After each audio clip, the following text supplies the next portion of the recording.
इसी पृष्ठभूमि में आज के मल्हारे मतलब मतंग, महार, कुणबी और माली आदि लोग हर रविवार के दिन अपने अपने घर में कुलस्वामी की प्रतिमा को जल स्नान करवाकर उसको भोज अर्पण करने के पहले मतलब पकी रोटी का प्रसाद अर्पण किए बगैर वे अपने मुंह में पानी का एक बूंद भी नहीं। बलि राजा के महावीरों में भैरवा और ज्योतिवा तथा नवखंडवा अपनी रैयत की सुख सुविधा के लिए इस तरह का शारदीय प्रयास करते थे। इसलिए सभी मराठों ने कोई भी अच्छा कार्य आरंभ करने से पहले अभी आज भी तड़ी उठाने की संस्कार करना शुरू ही। बलि राजा के इस तरह कहने पर जिसमें इस तरह का काम करने की हिम्मत होती थी वही हर हर महावीर की कसम खाकर हल्दी का तिलक माथे पर लगाकर नारियल और पान के बिड़े को भी हाथ में उठाकर अपने माथे पर रखकर बाद में अपने दुपट्टे में बांध ले। जय भीम, नमो बुद्धाय। स्वागत आप सभी का ट्रुथ लिटरेचर में। और आज के वीडियो में हम डिस्कस करेंगे परिच्छेद नंबर 6 गुलामगिरी का, जिसमें महत्वपूर्ण टॉपिक को महात्मा फुले जी ने कवर किया है, जैसे कि बलि राजा के बारे में। तो इस वीडियो में हम डिस्कस करेंगे और इसको हम 3 पार्ट्स में डिवाइड करेंगे बिकॉज ये थोड़ा सा लंबा चैप्टर है। डेट इज़ वाई मैं सोच रहा हूँ कि इसको मैं 3 पार्ट्स में डिवाइड करूँ, आपको अच्छे से समझ में आ सके। तो आज हम जानेंगे बलि राजा के बारे में, जो कि महात्मा फुले जी बलि राजा को मूल निवासी राजा बताते हैं। तो आइए उनके बारे में जानते हैं। और जोंडीराव सवाल पूछते हैं कि फिर बलि राजा ने क्या किया। ज्योतिराव इसका जवाब देते हैं कि बलि राजा ने अपने राज्य के करीब करीब सभी सरदारों की ओर और उनके पड़ोसी सभी क्षेत्रपतियों की ओर तुरंत सांडगी स्वर भेज दिए और इस तरह की सख्त ताकीद दी कि उन सभी लोगों ने अन्य किसी भी तरह की दलील ना देते हुए अपनी सारी फौज लेकर उसकी मदद के लिए आना चाहिए। ऐसा महात्मा फुले जी जवाब देते हैं। फिर जोंडीराव फिर सवाल पूछते हैं कि इस देश का इतना बड़ा प्रदेश बलि के अधिकार में था। तो ज्योतिराव इसका जवाब देते हैं, बोलते हैं कि इस देश में कई जगह पर कई प्रदेश बलि राजा के अधिकार में कहा जाना है कि इसके अलावा सिंघल द्वीप आदि पड़ोस के कई प्रदेश इनके अधिकार में थे, क्योंकि वहाँ बलि नाम का एक द्वीप भी है। इस प्रदेश के दक्षिण में कोल्हापुर की पश्चिम दिशा में बलि के अधिकार में कोंकण और मालवा प्रदेश के कुछ क्षेत्र थे। ऐसा महात्मा फुले बताते हैं। वहाँ ज्योतिबा नाम का मुखिया रहने का मुख्य स्थान कोल्हापुर के उत्तर में रत्नागिरी नाम का पहाड़ था, वहीं उनका स्थान था। ऐसा महात्मा फुले जी बोलते हैं। उसी प्रकार दक्षिण में बलि के अधिकार में दूसरा एक और प्रदेश था, उसको महाराष्ट्र कहा जाता था और वहाँ के सभी क्षेत्रवासियों को महाराष्ट्री कहा जाता था। बाद में उसका अपभ्रंश रूप हो गया मराठे। यह महाराष्ट्र प्रदेश बहुत बड़ा होने से बलि राजा ने उस प्रदेश को 9 क्षेत्रों में बांट दिया था। ऐसा महात्मा फुले बोलते हैं। और उसी के कारण उस हर क्षेत्र के मुखिया का नाम खंडोबा हो गया था। इस तरह का उल्लेख मिलता है। ऐसा महात्मा फुले जी बोलते हैं। और बलि राजा को इस देश का मूल निवासी राजा बोलते हैं। हर खंड के मुखिया की योग्यता के अनुसार उनके हाथ में कहीं एक तो कहीं 2 प्रधान रहते थे। उसी प्रकार हर एक खंडोबा के हाथ के नीचे बहुत मल्ल मतलब पहलवान थे, इसलिए उनको मालू खान करते हैं। उन 9 में जयजोरी का खंडवा एक था। यह खंडवा नाम का मुखिया अपने पास पड़ोस के क्षेत्रपतियों के अधिकार में रहने वाले मल्लों को ठीक करके उन्हें अपने वर्चस्व में रखता था, इसलिए उसका दूसरा नाम मल्लरी पड़ गया था। मल्हारी इसी का अपभ्रंश है, ऐसा महात्मा फुले बतलाते हैं। उसकी यह विशेषता थी कि वह धर्म के अनुसार ही लड़ता था।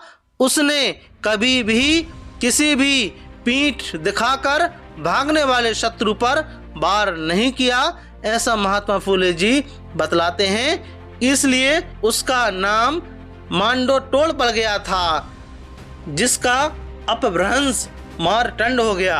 उसी प्रकार वह जिन लोगों का दाता था उसको गाने का बड़ा शौक था।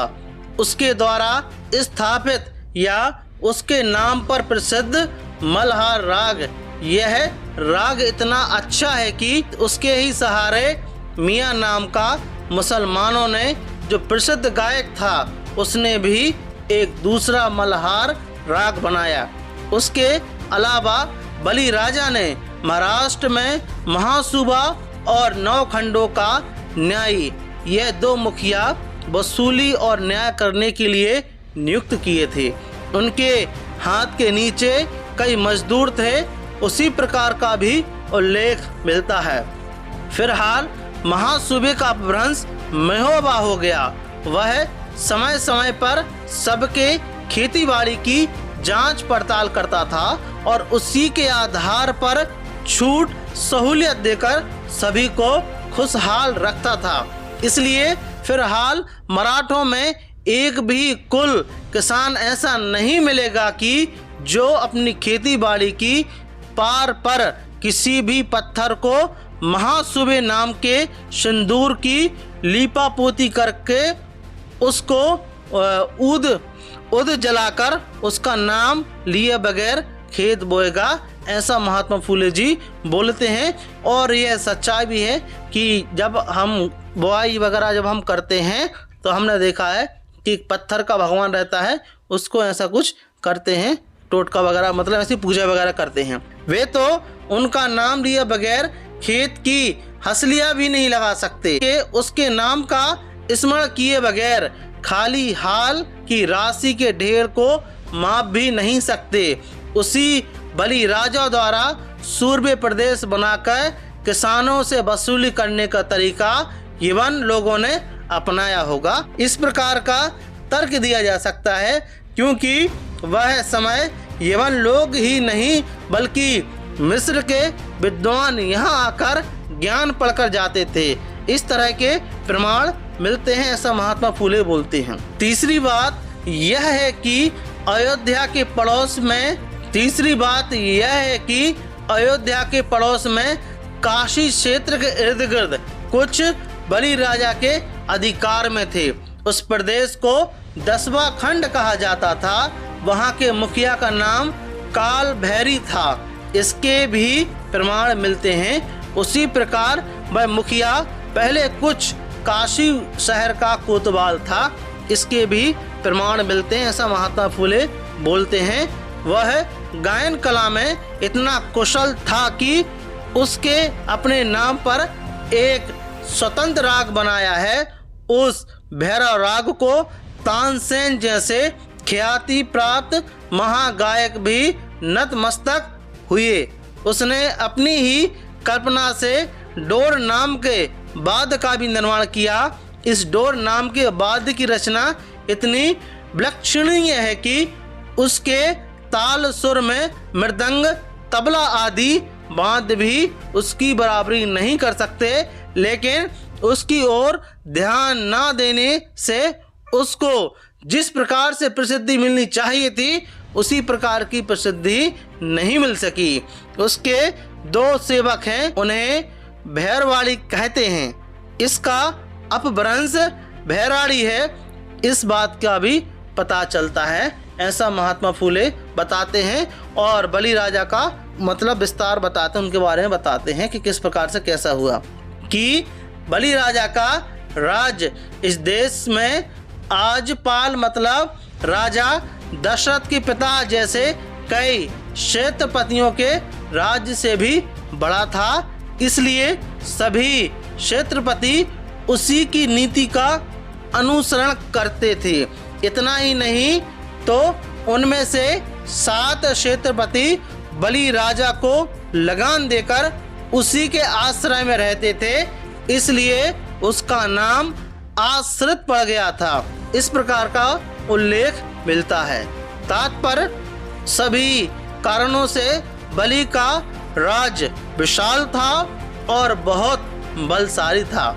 इस बात को प्रमाणित करने वाली एक लोक कहावत है कि वह कहावत है जिसकी लाठी उसकी भैंस, मतलब बड़ी तो काना पड़ी।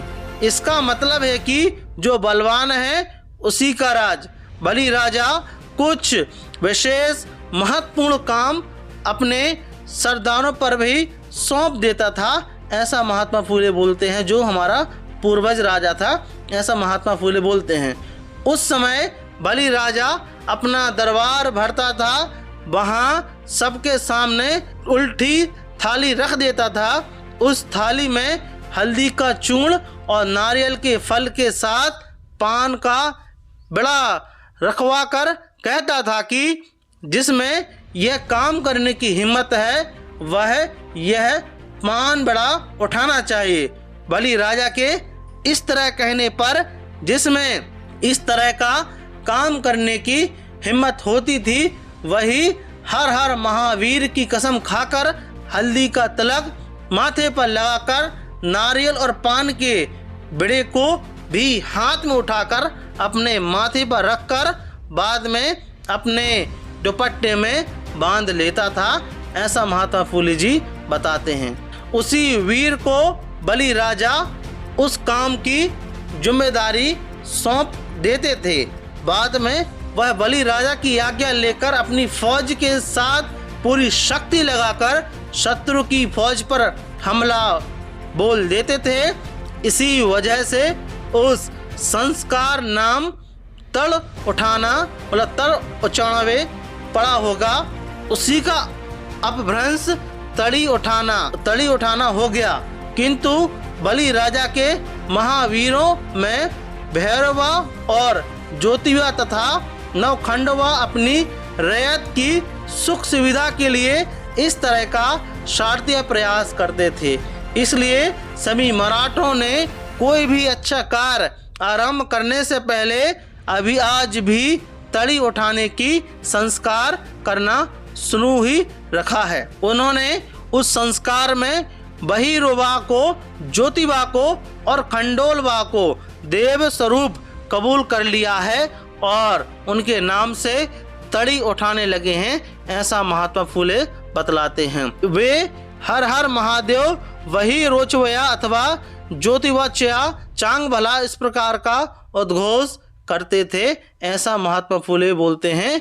और बहिरोबा या ज्योतिबा का स्तुति गान करते थे, जैसे सदानंद का उदय और मल्लुखा का अहंकार। इतना ही नहीं तो बलि राजा अपनी सारी प्रजा के साथ महादेव नाम से रविवार के दिन पवित्र दिन के रूप में मानते थे। इसी पृष्ठभूमि में आज के मल्हारे मतलब मतंग, महार, कुणबी और माली आदि लोग हर रविवार के दिन अपने अपने घर में कुलस्वामी की प्रतिमा को जल स्नान करवाकर उसको भोज अर्पण करने के पहले मतलब पकी रोटी का प्रसाद अर्पण किए बगैर वे अपने मुंह में पानी का एक बूंद भी नहीं डालते थे, ऐसा महात्मा फूले जी बोलते हैं। तो हमने इस पाठ में जाना कि किस प्रकार से जो हमारे पूर्वज थे महात्मा फूले जी के अनुसार राजा बलि उनका जो शासन है फैला हुआ था। तो आपका इस वीडियो के बारे में क्या मानना है, जो इस वीडियो के बारे में जरूर बताएं। और यदि आप इस चैनल पर नए हो तो प्लीज़ ट्रुथ लिटरेचर को सब्सक्राइब जरूर करें, साथ ही साथ हमारी वीडियोस को शेयर जरूर करें। जय भीम, जय भारत।